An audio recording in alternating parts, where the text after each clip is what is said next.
Bonjour à tous. Je vous remercie à votre participation au webinaire de ce matin, qui sera consacré à la solution Lumira Galigeo, donc la solution de visualisation agile avec un focus de géolocalisation. Mon nom est François Retter, je suis consultant décisionnel spécialisé sur les thématiques décisionnelles et je suis accompagné d'Olivia Sedan et de Vincent Deschandon. Oui, donc bonjour, Olivia Sedan, en charge du marketing produit et du business développement, donc pour la partie cartographique intégrée au produit SAP BI. Et moi, je suis Vincent Dechandon, chef de produit, et c'est moi qui vais vous faire tout à l'heure la démonstration produit, voilà, pour tout ce qui est cartographie.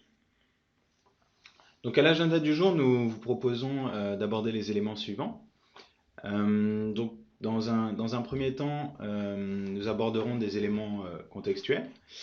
Donc des éléments contextuels qui permettront de mieux positionner la suite décisionnelle et plus particulièrement Lumira.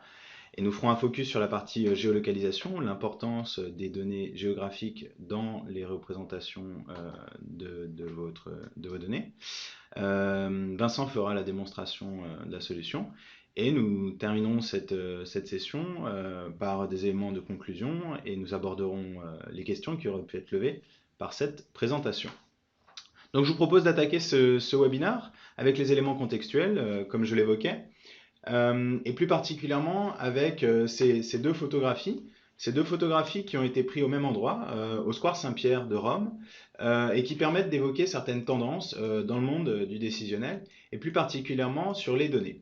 Ce qui est intéressant sur ces deux photographies qui ont été prises par la NBC News, c'est qu'elles ont été prises sur un intervalle de temps relativement court. On constate que seulement 8 années séparent ces deux photographies, 2005 à 2013. Et ceci dit, les comportements des gens ont radicalement changé sur cet intervalle de temps. En effet, on constate que les individus, la foule, sur la photo de droite, est dotée de téléphones portables, d'iPad, de tablettes. Et de fait, ceci a un impact direct, comme je vous le disais, sur la sphère privée et sur la sphère publique, sur un aspect qui est fondamental dans les informations, dans certains aspects de maîtrise des directions des systèmes d'information, qui sont les données. Les trois principaux axes d'évolution des données sont les suivants. De 2005 à 2013, on a constaté une explosion de la volumétrie des données. On passe d'un monde à une faible volumétrie de données à une explosion des données. On passe d'un monde où la variété des données a radicalement évolué à un monde où la vélocité des données a profondément évolué. Et de là naît un besoin, celui de self-service. Traditionnellement, la direction des systèmes d'information alimentait les directions métiers dans la manipulation des informations. De par cette explosion des données sur ces différents aspects, qui étaient la volumétrie, la variété et la vélocité, les directions des métiers ont de nouvelles attentes. Et donc, il y a une petite animation qui devra apparaître. Donc, de par cette explosion des données, ces directions métiers ont de nouvelles attentes. Et de fait, elles pourraient commencer à alimenter les utilisateurs finaux. Les utilisateurs finaux pourraient commencer à s'alimenter par eux-mêmes dans la consommation de ces outils au travers des outils dits de self-service.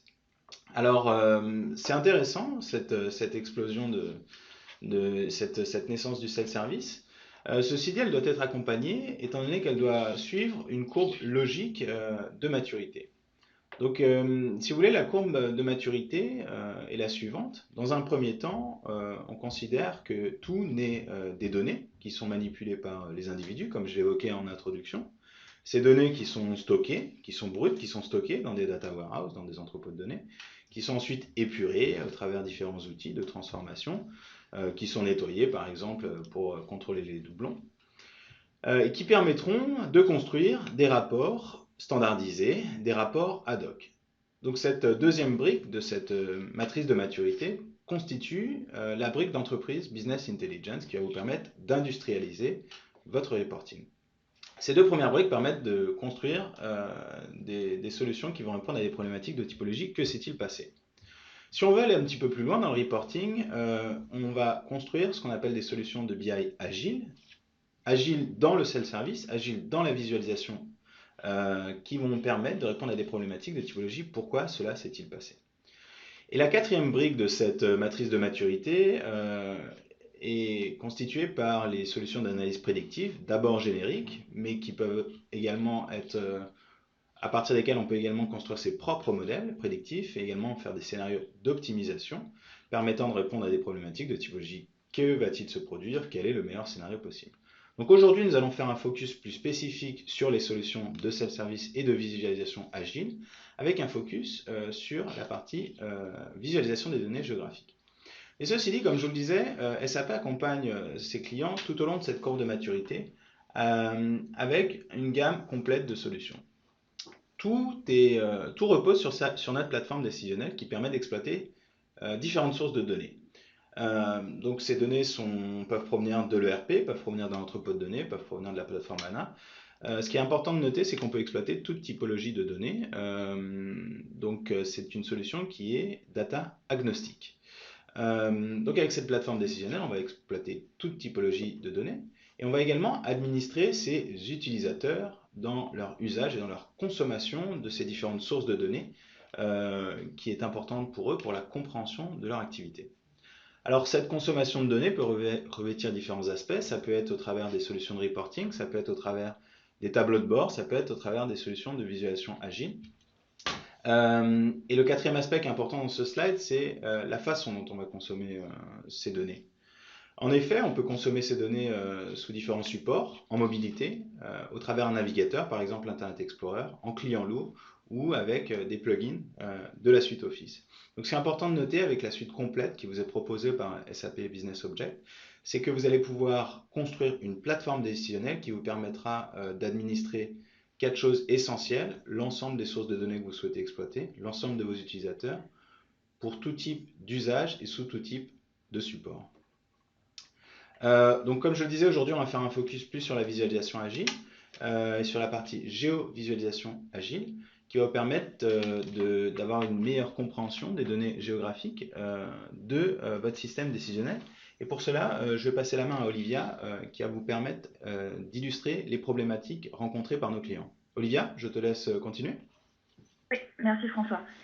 Donc effectivement, aujourd'hui, nous allons faire justement un focus sur cette partie d'intégrer la géographie au sein de Lumira. Donc comme disait François, aujourd'hui, voilà, on s'intéresse aussi à avoir une vision d'ensemble et on vous propose ici avec Galigeo, avec l'extension Galigeo, d'avoir une solution complète pour toute la gamme SAP BI. Donc, cette extension qui va vous permettre de visualiser, de manipuler et de comprendre la donnée géographique va être aussi bien utilisable avec un produit tel que Webby, Lumira ou Design Studio. Sachant qu'aujourd'hui, sur ce webinaire, on va vraiment se concentrer sur la présentation de l'extension pour Lumira. Alors, pour vous donner un peu de contexte, avec Galigeo, vous allez réconcilier la donnée géographique et la donnée BI. Désolé, j'ai mon slide qui est passé un petit peu vite. Donc vous voyez que vous avez des données qui proviennent de la BI plateforme et également de la donnée géographique. Ce qu'on va faire avec Galigeo, c'est qu'on va pouvoir rassembler cette donnée au sein de SAP Lumira, ce que vous voyez sur la partie droite du slide.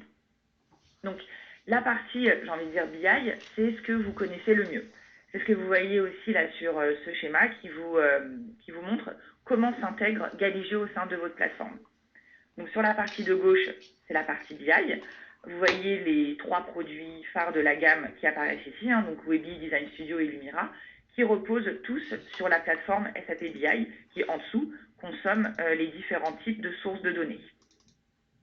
Donc Galigeo se met vraiment au-dessus de cette plateforme SAP BI, c'est-à-dire qu'on va être capable d'utiliser toute la connectivité, toute la large gamme de données qui sont supportées par la plateforme. La spécificité ici, grâce à ce connecteur, vous allez pouvoir aller chercher de la donnée géographique. Donc ça, c'est ce qui est schématisé par toutes les flèches que vous avez sur la partie au centre et à droite. Donc souvent, la donnée géographique, c'est quelque chose qui est très peu connu par des gens qui sont issus de la BI, et à juste titre, parce que c'est de la donnée qui est souvent complexe, que l'on connaît mal, c'est de la donnée dite spatiale. On entend souvent parler de Oracle spatial, par exemple. Donc voilà, la donnée spatiale, c'est un dessin. Ça nécessite ça a un format particulier. Et ici, avec cette extension, vous allez pouvoir utiliser toutes les différentes possibilités de sourcing de cette donnée. Donc, on va aller aussi bien du fichier local, ce que vous voyez sur la partie la plus à gauche, qu'un connecteur SIG. Parfois, au sein de vos structures, vous avez déjà des systèmes qui gèrent cette donnée géographique. Et dans ce cas-là, dans le cas où vous avez déjà ces systèmes, on va être capable de s'y connecter pour valoriser ce qui est déjà présent et le travail qui a été déjà réalisé dans ces systèmes experts. Cette donnée géographique, elle peut aussi provenir d'une base de données avec une cartouche spatiale, comme je vous disais tout à l'heure, type Oracle Spatial, Postgre ou Sapana. On va pouvoir également aller chercher des web services sur Internet directement depuis des plateformes cloud. Donc, ce que je veux vous montrer ici, c'est que les possibilités sont multiples pour répondre aux différents besoins. Et on peut complètement mixer ces différents types d'accès à la donnée géographique. Quand on parle d'ajouter donc la dimension géographique au sein d'outils BI, on se demande souvent quel va être effectivement le bénéfice et la valeur ajoutée de la solution. Donc, on a essayé ici de mettre en lumière quelques points qui nous semblent importants et surtout pour des personnes qui traditionnellement n'utiliseraient pas les représentations cartographiques au sein de Lumira. La première chose qui est très importante, effectivement, quand on décide d'intégrer de la géographie, c'est qu'on va pouvoir enfin représenter ses territoires, en fait son propre métier. Il faut savoir que quand vous utilisez des tableaux, des graphiques traditionnels, qui vous permettent d'obtenir des informations, vous êtes obligé de rentrer dans des cases. En fait, c'est comme un puzzle, mais qui ne correspond pas forcément à votre réalité de votre métier. Avec une carte, vous vous affranchissez en fait de ces contraintes. Parce que vous allez représenter votre donnée sur quelque chose qui existe vraiment, sur vos territoires, sur des limites administratives, si c'est parlant pour votre métier, sur votre réseau. Par exemple, vous utilisez, si vous êtes en charge, vous travaillez dans une société qui est en charge de la maintenance de chemin de fer, si vous travaillez dans les télécommunications, dans le retail. Donc, cette donnée, votre donnée, vous allez la représenter vraiment sur votre géographie, sur vos territoires. Vous allez pouvoir représenter vos clients, vos établissements directement avec leur localisation exacte et pas seulement avec une ligne qui correspond à un tableau. Donc ici, ce qui est également intéressant de dire, c'est que, vous l'aurez compris, vous allez vraiment pouvoir utiliser des territoires spécifiques. Souvent, quand on parle de géographie, on pense aux millefeuilles administratifs classiques, région, département, commune. Donc ça, évidemment, ça fonctionne aussi, mais ce qui est souvent intéressant, c'est de pouvoir utiliser vraiment son propre découpage. Et comme je vous disais, également ses propres points ou son réseau. En face de ça, vous allez pouvoir montrer sur cette carte vos propres KPI, vraiment vos données qui proviennent de la plateforme SAP BI, et ici en l'occurrence de Lumira. Donc tout ce que vous allez voir sur votre carte, par exemple ici vous voyez un dégradé de bleu sur cette carte, ça correspond bien à un indicateur qui provient de Lumira. Une autre chose très importante quand on utilise la dimension géographique au sein de ces rapports, c'est de pouvoir croiser et analyser des données qui, à la base, sont de sources totalement différentes. Par exemple, vous allez pouvoir représenter sur une même carte, par effet de superposition, de la donnée sociodémographique que vous allez pouvoir mettre en regard avec une performance, par exemple, de vos magasins. Donc ça, c'est possible uniquement en utilisant de la représentation cartographique pour la simple et bonne raison qu'on va pouvoir contextualiser sa donnée. Sa donnée qui, à la base, est dans son data warehouse, n'a pas de contexte cartographique. Vous n'êtes pas capable de dire, avec un tableau, avec une requête simple, que ce magasin est à côté de celui-là, que cet établissement se trouve à moins de 10 km d'un autre. Vous êtes incapable de dire qu'un concurrent se trouve dans votre zone de chalandise. Ou alors sur votre ligne de métro, vous n'êtes pas capable de dire qu'il passe par telle ou telle commune. Donc toutes ces informations, vous allez les obtenir en fait très naturellement grâce à la représentation cartographique. comme je vous disais tout à l'heure, un exemple, donc c'est la mise en regard, par exemple, avec de la donnée sociodémographique. Ça pourrait être également de la donnée de type météo, de la donnée de concurrence, des données de marché. Donc, ces données peuvent provenir toutes de votre data warehouse, ou alors ça peut être des données enrichies qui proviennent de l'extérieur et qui vont vraiment vous donner une nouvelle dimension d'analyse parce que vous allez comprendre vraiment l'environnement de vos données. Intégrer de la représentation cartographique dans des rapports existants ou pas, vous allez voir, c'est assez intuitif et c'est assez facile car cette carte, elle est vraiment totalement interactive et les actions que vous allez faire sur la carte vont avoir une répercussion sur vos graphiques et vice-versa. C'est-à-dire que la représentation cartographique n'est pas quelque chose d'isolé, hein. C'est vraiment un nouvel outil, c'est une nouvelle manière de représenter votre donnée. Au même titre que vous vous interrogez parfois, est-ce que je vais utiliser un diagramme empilé, un diagramme à secteur, etc. Bah là, vous allez avoir une nouvelle possibilité, hein, c'est la carte. Ça s'intègre de manière très simple, par drag and drop, comme on sait le faire dans Lumira, justement. Et les données que vous allez voir, elles sont vraiment intégrées et liées au rapport. Ce qu'on appelle la bidirectionnalité, c'est-à-dire que si jamais vous filtrez votre rapport, évidemment, les données sont mises à jour sur la carte aussi. Si vous sélectionnez une zone en particulier, vous allez avoir un zoom et un filtre sur cette zone. Si sur la carte, vous repérez des points d'intérêt, vous repérez voilà, quelque chose qui vous intéresse et vous allez vouloir cliquer dessus, automatiquement, les autres graphiques vont être mis à jour aussi.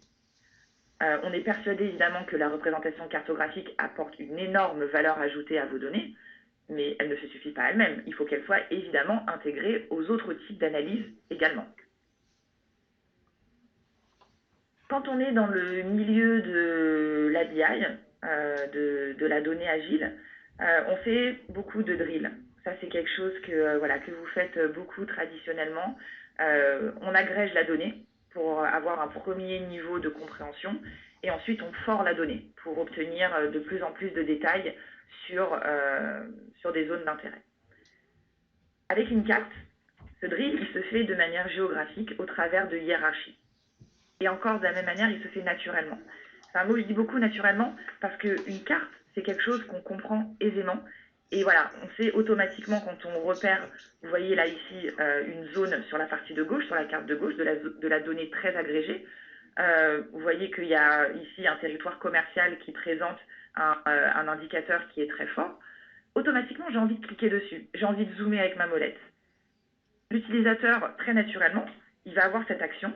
Et vous voyez ici, il va tout de suite obtenir plus d'informations sur les différents comptes qui constituent cette zone.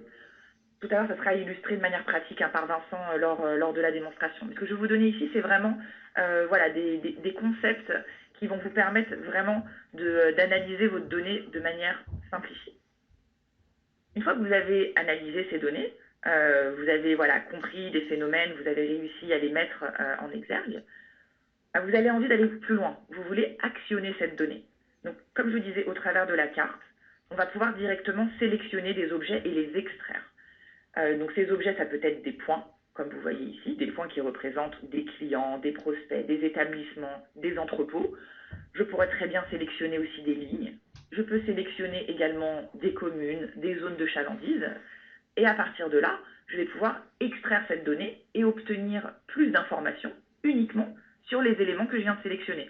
Par exemple, ici, on pourrait imaginer une sélection de listes de clients et obtenir à côté un fichier avec pour chacun des clients nom, prénom, numéro de téléphone et adapter une campagne marketing ciblée uniquement sur ces personnes-là.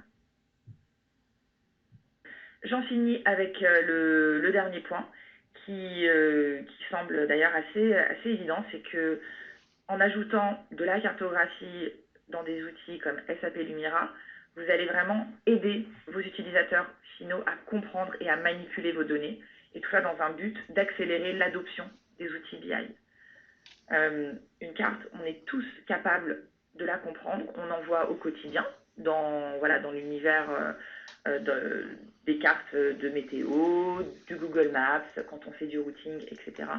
Donc c'est vraiment un outil que le cerveau humain est assez enclin à décrypter de manière facile. Donc ça serait vraiment dommage de s'en priver quand on a justement de la donnée complexe, de la donnée agrégée, de la donnée unitaire, de s'en priver. Parce que vraiment avec l'intégration des cartes, vous allez obtenir vraiment plus d'adhésion de la part des utilisateurs. Donc c'est vraiment un outil de communication qui est très très puissant. Avant de passer au cas d'usage client, je vais laisser la main à Vincent pour la démonstration et ensuite je reviendrai vous parler de quelques histoires et de retour client. Donc on va passer à la partie pratique. Donc dans Lumira, alors hop, que je produise ce PowerPoint. Donc vous voyez qu'on fait toutes les démonstrations en live. Tout à fait, voilà. Pour vous montrer vraiment la prise en main de l'outil et son utilisation. Donc là, alors je ne sais pas, il y a peut-être certains d'entre vous qui sont déjà familiers avec l'interface du Mira et d'autres non, donc je vais repasser rapidement dessus. Donc là, pour cette première démonstration, on va prendre un cas d'usage assez simple, je pense qu'il sera parlant donc dans le retail, donc une société qui distribue des boissons voilà, à des restaurants, à des bars, etc. Sur la région parisienne. Et je vais me mettre dans la peau d'un responsable commercial, une personne qui est responsable de certains commerciaux. J'ai mes chiffres annuels, j'ai mon potentiel par compte.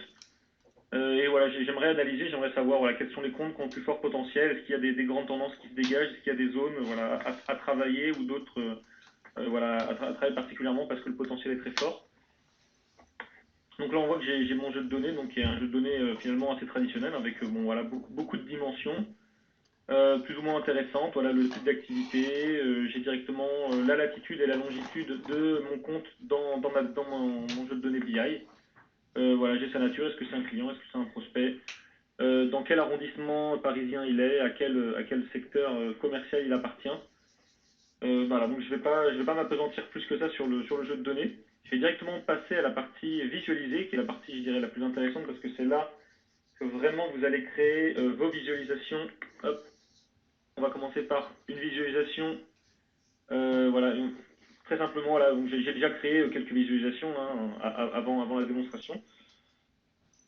Mais je vous propose qu'on en crée une tous les deux à partir de zéro là, pour vraiment vous montrer que c'est facile de rapidement donner vie à vos données sur une carte.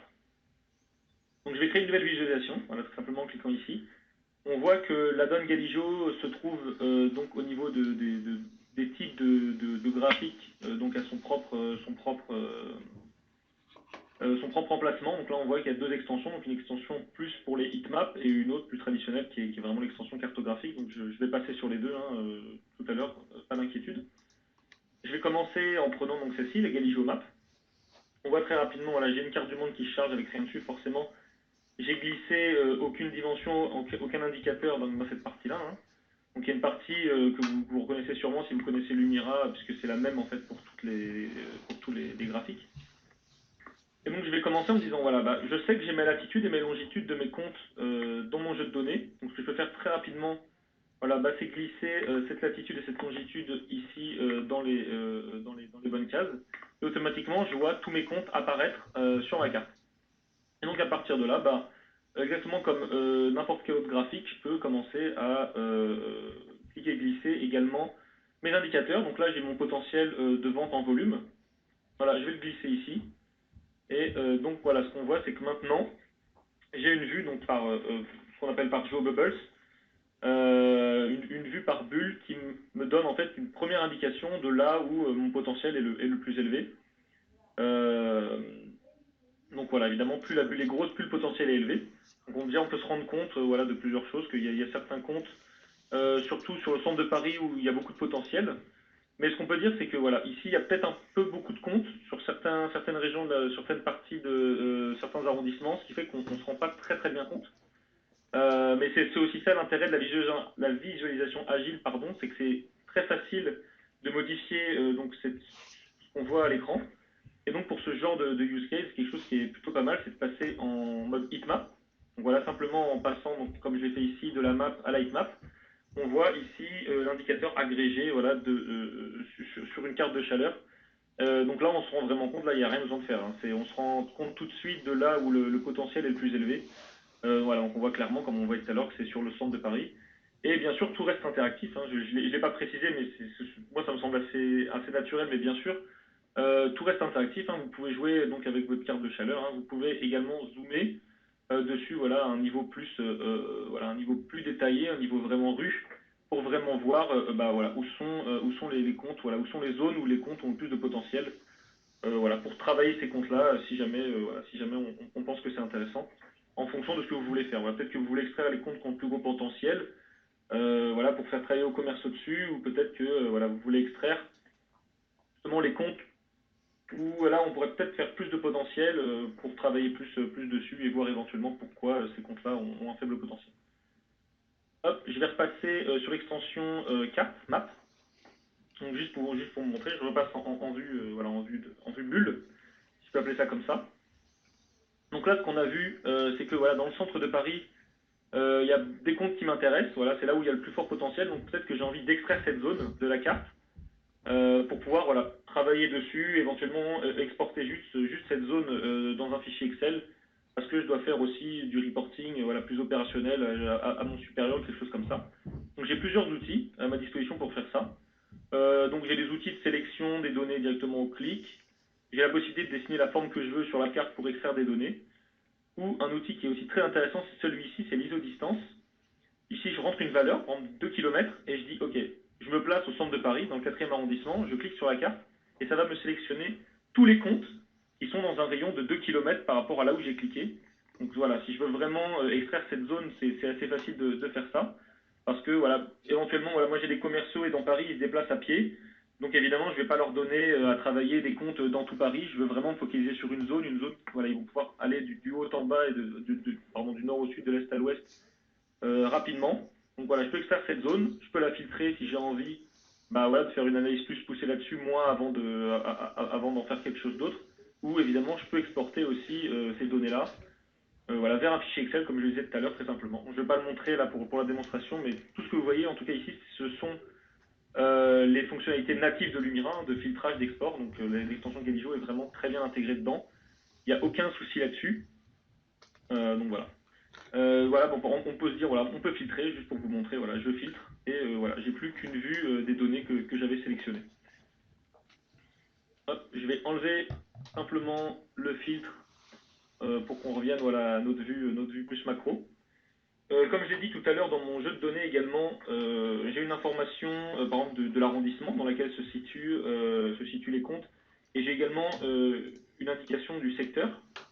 Dans quel secteur se trouve un secteur, donc qui est un secteur commercial, hein, qui est un secteur, je veux dire, personnalisé, qui ne correspond pas à une limite administrative particulière. Voilà, c'est vraiment quelque chose qui a été créé par le service marketing, quelque chose comme ça, donc quelque chose vraiment de très métier. Et il n'y a aucun problème, je vais pouvoir l'utiliser dans Lumira. Bon, on voit ici que j'ai mes secteurs. Je glisse les secteurs ici comme je l'ai fait pour mes latitudes et mes longitudes. Et voilà, on voit que maintenant sur ma carte, j'ai donc ces secteurs personnalisés. Donc ici, j'en ai 5. Et évidemment, mon potentiel dessus a été agrégé hein, par secteur. Donc j'ai aussi une indication, comme on le voit, donc ça va du jaune au rouge, mais éventuellement je peux changer les couleurs si je veux, si je veux que ça soit bleu ou vert, je ne sais pas. Voilà, on voit que j'ai une indication également plus macro, voilà, du potentiel par secteur. Donc éventuellement, si je veux travailler sur les secteurs à plus fort potentiel, je peux le faire aussi voilà, à un niveau plus macro. Donc là, ce qu'on voit, j'ai mes secteurs, voilà, et j'ai mes comptes en même temps, voilà, je fais en même temps. Et quelque chose qui est très intéressant, comme l'a précisé Olivia, c'est la possibilité de faire du drill down, donc d'aller des secteurs vers les comptes, voilà, plutôt que de voir les deux en même temps. Et pour ce faire, je n'ai pas spécialement besoin de configurer quoi que ce soit, je peux juste glisser mes secteurs au-dessus de mes latitudes et mes longitudes. Et donc automatiquement l'extension Galigio va détecter qu'il y a la possibilité de créer une hiérarchie, parce que voilà, j'ai d'abord des secteurs et pour chaque secteur, et chaque compte correspond à un secteur, donc j'ai la possibilité de créer une hiérarchie. Et donc on voit qu'à la volée, automatiquement, maintenant, j'ai la possibilité de faire du drill down, voilà, vers uniquement les comptes qui appartiennent à un secteur, voilà, sans avoir besoin de rien configurer. Et bien sûr, ici, vous êtes libre, hein, vous n'êtes pas obligé d'aller d'un secteur ou d'avoir une hiérarchie à 2 niveaux. Si vous avez 5 niveaux dans votre hiérarchie, vous glissez vos 5 dimensions. et ça va marcher exactement de la même manière. Donc on voit que c'est très intéressant parce que voilà, pour un utilisateur final qui voilà, qui n'est pas forcément quelqu'un de l'IT ou voilà, quelqu'un de métier, qui n'a pas forcément une connaissance de la cartographie, il n'a pas besoin voilà, de passer des heures à essayer de comprendre comment ça fonctionne, de configurer. Très simplement, voilà, en cliquant, glissant ces dimensions, ces indicateurs, il voit des choses apparaître sur la carte. Donc je vais juste dupliquer cette visualisation, parce que je vais aussi vous montrer quelque chose de très intéressant. Et le support aussi des hiérarchies. Parce que voilà, on peut créer des hiérarchies à la volée, c'est intéressant. Donc je vais juste enlever mes indicateurs ici. Hop, ma latitude, ma longitude. Mais peut-être que dans vos données, vous avez déjà des hiérarchies qui sont définies. Donc je pense à SAP HANA. C'est un cas qu'on voit très souvent chez nos clients qui ont cette solution. Ils ont déjà des hiérarchies qui sont définies. Et comme Lumira, c'est des lire, voilà, ils peuvent se dire pourquoi est-ce que j'ai créé des hiérarchies à la main alors que voilà, j'ai déjà des hiérarchies définies. Et donc il n'y a pas de souci. Bah, voilà, de la même manière, au lieu de glisser mes différentes dimensions, je glisse directement ma hiérarchie. Donc on voit que je commence au niveau secteur. Et de la même manière, voilà, je peux faire du drill down voilà, ici vers les arrondissements, parce que j'ai ajouté donc, les arrondissements comme on peut le voir ici dans ma hiérarchie. Donc voilà, ici j'ai une vue pareil agrégée par arrondissement. Hein, donc là, on voit bien, voilà, on voit que la valeur de potentiel est agrégée par arrondissement. Quelque chose que je n'ai pas montré aussi, c'est évidemment vous avez toutes les informations pertinentes dans la légende. Hein. Vous avez éventuellement chaque couleur correspond à certains voilà, à des bornes fixées. Donc voilà, c'est des choses auxquelles vous pouvez avoir accès donc, dans la légende. Et évidemment, ici, je peux passer aussi des arrondissements vers mes comptes. Donc là, voilà, j'ai cliqué sur l'arrondissement qui a le plus fort potentiel. Donc voilà, j'ai les comptes de cet arrondissement. Donc là, j'ai que des bulles vertes. Voilà, donc voilà, je ne peux pas faire la différence. Est-ce que le compte c'est un bar, est-ce que c'est un restaurant? Et exactement comme j'ai montré depuis le début, voilà, par exemple, je vais prendre mon indicateur qui est le type d'activité, je vais le glisser ici. Et donc là, on se voit que voilà, je vais avoir une couleur qui va être différente en fonction du type d'activité. Par exemple, tout ce qui va être rouge, voilà, bah, ce sont les bars à musique. Tout ce qui va être vert, ce sont les bars PMU. Et tout ce qui va être bleu, normalement, ce sont les pubs. Donc voilà, là, on voit que éventuellement, voilà, ce sont les bars à musique qui sont les comptes qui ont le plus fort potentiel. Donc éventuellement, je peux dire à mes commerciaux de travailler plus ces comptes-là ou de travailler en priorité. Et là, on voit que j'en ai plusieurs dans une zone restreinte. Donc voilà, bah, c'est parfait. Je peux mettre un seul commercial sur toute cette zone-là. Donc voilà, c'est des choses très très simples. Voilà, en cliquant glissant, on voit très bien, voilà, les données prendre vie. Et éventuellement, voilà, je peux aussi me concentrer sur une zone voilà, plus faible. Voilà, donc on voit que dans cette zone, voilà, malheureusement, je n'ai que deux comptes. Donc c'est peut-être ça le problème, c'est pour ça que le potentiel n'est pas assez fort. Voilà, peut-être qu'il faut plus travailler cette zone-là. Après, c'est voilà, des cas métiers que vous avez, voilà, ils peuvent prendre vie directement grâce à la cartographie, voilà, de manière très simple et intuitive. Et bien sûr, si je reviens juste un cran en arrière, ici, bien sûr, le but aussi de Lumira, si je crée mes visualisations, c'est aussi de pouvoir voilà, créer, moi ce que j'aime bien appeler des PowerPoint interactifs, voilà, où vous allez pouvoir, voilà, toutes les visualisations que vous allez créer, vous allez pouvoir les mettre en page, comme on peut le voir ici. Je fais ça très très rapidement pour pas trop perdre de temps. Hop, j'en mets une dernière. Voilà, j'ai mis une heatmap, j'ai mis mes comptes. Et donc, ce qui est très intéressant, c'est que tout ce que vous voyez, tout ce que vous avez pu voir, évidemment, reste pareil, fonctionnel quand vous êtes donc en mode histoire. Et tout ce que vous voyez ici, vous pouvez le partager sur la BI Platform. Et donc, tous les utilisateurs qui ont accès à la BI Platform voilà, pourront utiliser exactement les mêmes fonctionnalités que vous. Voilà, si par exemple je choisis uniquement, je vais choisir que le centre et ces zones commerciales avec que je les filtre, comme on va pouvoir le voir, voilà, ça filtre Lightmap et ça filtre également la carte au-dessus et de la même manière, je peux faire du drill depuis la carte et ça filtre le graphique et Lightmap. Donc voilà, vous pouvez créer autant de pages que vous voulez. Donc je ne vais pas m'apesantir plus longtemps, je pense que vous avez compris le concept. Voilà, vous pouvez vraiment à la fin, voilà, le but c'est de raconter vos histoires, faire passer vos messages, ce que vous avez trouvé, voilà, pour que vos collaborateurs, voilà, vos collègues puissent voir ce que vous avez trouvé, puis à leur tour éventuellement récupérer ce que vous avez fait, les réimporter dans leur propre Lumira, et voilà, faire leurs propres analyses. Donc très très rapidement, je ne sais pas combien de temps il me reste, on va dire qu'il me reste 3 minutes, je vais vous montrer quelque chose pour poursuivre une autre démonstration. Qui donc là, on s'éloigne du use case là, du retail, c'est un use case plus, c'est un use case plus transport, utilities, où je me mets dans la peau voilà, d'une société qui est en charge de la maintenance du réseau ferroviaire. Donc ici, c'est pas en France, c'est en Belgique, mais on a sûrement des amis belges qui participent, donc on les salue à ce webinaire. Et de la même manière, quelque chose que je vais vous montrer en fait qui est très très intéressant. Je vous ai montré les hiérarchies tout à l'heure. En fait, ce qui est intéressant de voir, c'est que avec cet exemple, on va vraiment voir qu'on n'est pas obligé de suivre une hiérarchie, je vais dire traditionnelle. On peut vraiment créer la hiérarchie qu'on veut. Par exemple, ici, j'ai des stations de référence et chaque station est responsable d'une partie du réseau ferroviaire. Donc là, on voit que voilà, j'ai glissé voilà, par exemple, le nombre d'incidents par station. Donc ici, j'ai mes différentes stations à travers le territoire. Et ce qui est très intéressant, c'est que si je clique sur une des stations, je peux faire du drill down vers uniquement la portion de rail qui appartient, enfin, qui est sous la responsabilité de cette station. Donc là, on voit que voilà, je ne respecte pas, on va dire, le schéma traditionnel de je vais des pays vers les régions, vers les villes. Voilà, je peux vraiment créer la hiérarchie que je veux. Peu importe si ça commence voilà, de ponctuel vers du linéaire ou du linéaire vers des polygones, quelque chose comme ça. Vous êtes vraiment libre de créer voilà, ce que vous voulez. L'extension Galigio sait s'adapter grosso modo à tous les cas d'usage. Donc par rapport à ça, il n'y a vraiment pas de souci. Donc voilà, s'il y a voilà, une personne qui travaille uniquement sur telle station, voilà, elle peut vraiment avoir une vue uniquement du réseau qui lui appartient. Évidemment, par exemple, si j'avais des capteurs le long de ces rails, je pourrais éventuellement faire du drill down depuis une portion du réseau vers les capteurs qui lui appartiennent. Et d'ailleurs, ça c'est éventuellement aussi d'autres cas d'usage qu'on a mis en place là chez des clients, l'analyse de capteurs, voilà, plus de l'IoT. Mais bon, Olivia va vous parler plus de tout ça maintenant, parce que je pense que voilà, j'ai pris suffisamment de temps pour faire mes démonstrations. Donc je vais lui relaisser la main, elle va plus voilà, passer rapidement sur les cas d'usage. Donc voilà, donc si vous avez, éventuellement, on dira ça à la fin, mais si vous avez des questions par rapport à la démo, il ne faudra pas hésiter à les poser après la présentation d'Olivia. Donc je lui relaisse la main. On retourne sur le PowerPoint.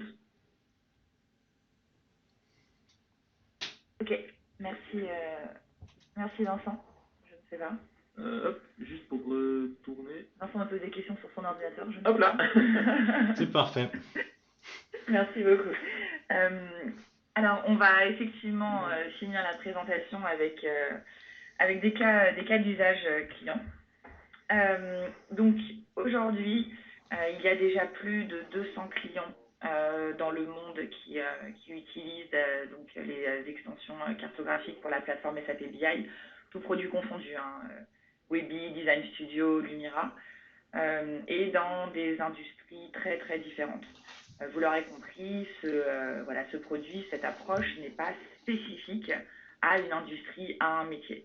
Et évidemment, en fonction de chacun, votre profil, vos données, vos indicateurs, la valeur ajoutée va être assez différente. C'est sûr qu'on ne va pas avoir la même chose pour des personnes qui sont dans le secteur public, qui ont des problématiques d'allocation des ressources, des budgets, etc., que des personnes qui travaillent dans les télécommunications et qui vont s'intéresser plus à la qualité du service et de la couverture de la 4G.